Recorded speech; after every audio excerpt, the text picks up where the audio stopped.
Pour la première fois et en exclusivité mondiale, CAPS révèle au grand public sa capsule aérienne. C'est un VTOL qui a vocation à faire un service de taxi de transport urbain aérien à la demande pour pouvoir inclure nos périphéries et le centre-ville dans un rayon de 10 à 15 minutes par trajet.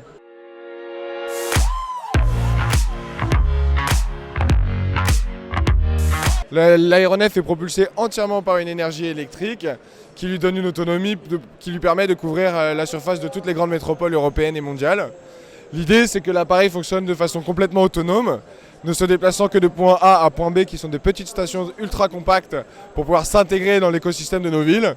Et cela simplifie aussi le protocole d'automatisation. Elle vole globalement à travers ce que nous aimons appeler des rails aériens, qu'elle connaît déjà et qu'elle a préenregistrés en avance.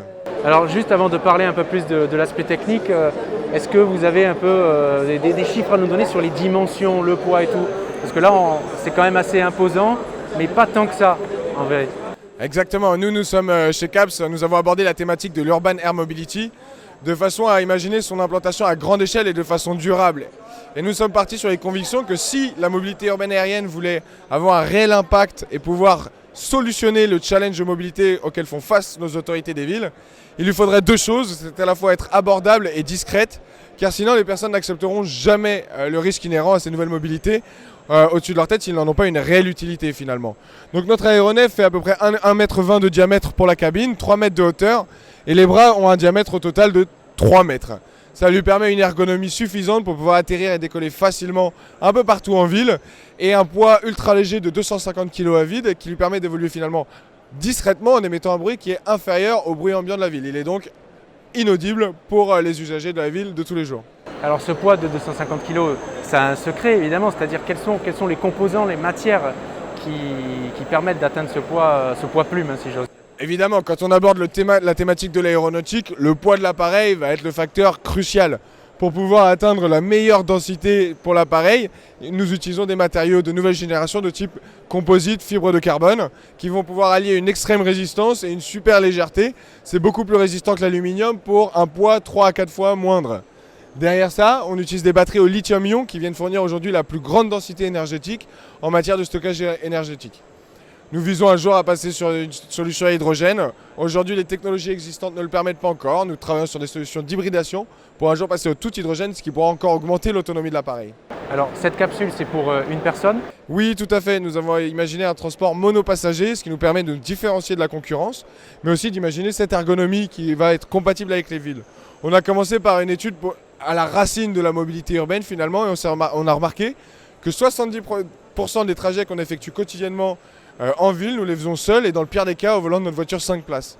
Nous avons donc imaginé un aéronef monoplace qui volera de toute évidence en permanence à 100% de sa capacité et aussi permettant évidemment d'accueillir des personnes à mobilité réduite, PMR, qui pourraient en avoir une grande utilité. Et en ce qui concerne la connectique, etc. à bord, la connectivité, est-ce qu'il y a des choses qui sont prévues, des choses que vous aimeriez embarquer? Bien sûr, l'expérience client pour le passager vise à être augmentée pour lui faire apprécier de façon maximale son trajet.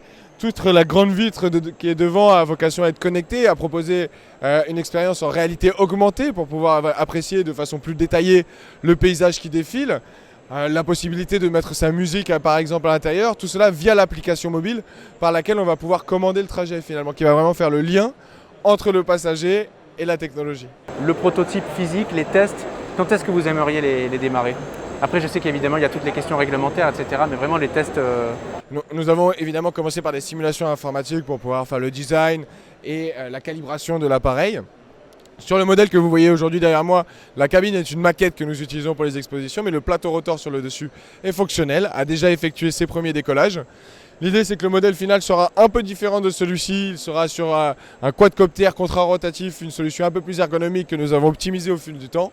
Celui-ci a vraiment vocation à être un démonstrateur et à éprouver nos capacités à intégrer les différentes technologies nécessaires au montage d'un aéronef pour le transport de passagers.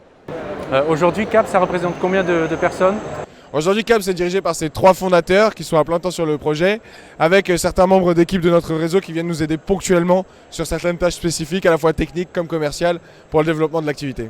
Et si je dis par exemple, on se donne rendez-vous dans un an, toujours à Vivatech ou au Bourget, pourquoi pas d'ailleurs, où est-ce que vous aimeriez en être Alors dans un an, normalement, la levée de fonds sera terminée et nous aurons commencé le début du prototypage du second appareil.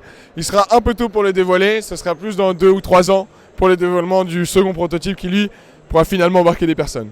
Ok, eh bien merci beaucoup Paul et bon courage pour la suite. Merci Clubix, un plaisir de vous parler.